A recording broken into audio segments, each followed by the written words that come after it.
Михајло Дрихвал имал 11 години кога започнала војната заедно со неговата мајка и помладата сестра Катерина во градот Керсон, Украина.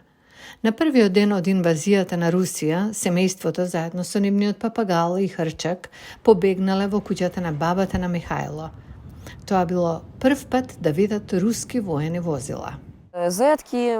Видовме оклопни транспортери означени со големи букви З со руски војници внатре. Тогаш не знаевме како да ја идентификуваме нашата војска. Мислевме дека тоа се украински војници кои доаѓаат да не спасат. Дури мислевме дека З означува Зеленски, барем така предпоставуваше мајка ми. И мислам дека нашата наивност не спаси. Според Украинската добротворна фондација Доброди клуб, најголемата грижа на 73% од украинците на возраст од 13 до 19 години е војната. Други 38% тинеџерите велат дека станало потешко да се дружат за време на војната. Ова е втора година поред. Свит 2, проектот кој е започнат од добротворната фондација Деца на Украина, да организира летни кампови на Карпатите во Украина за деца на возраст од 12 до 16 години кои страдаат од трауми поврзани со војната. Така е и за 13-годишната Ирина Кулик, која се грижи за незиниот татко кој е војник. На почеток, татко ми доаѓаше еднаш неделно, потоа еднаш на 2 недели. Потоа не можеше да дојде 2 до 3 месеци. Секој утро во 6 часот ми испраќа порака.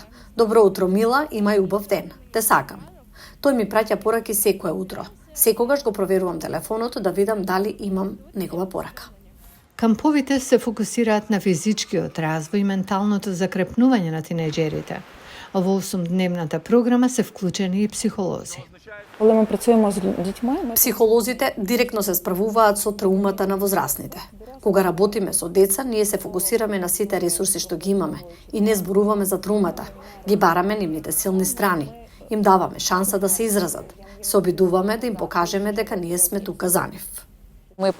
Главната повратна информација што имаме од родителите е дека нивните деца тука наоѓаат другари.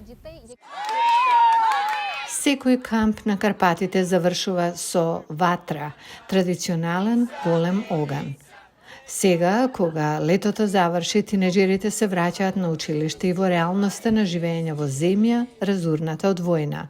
Според Министерството за образование на Украина, едно од 7 училишта во Украина е оштетено од руското гранатирање.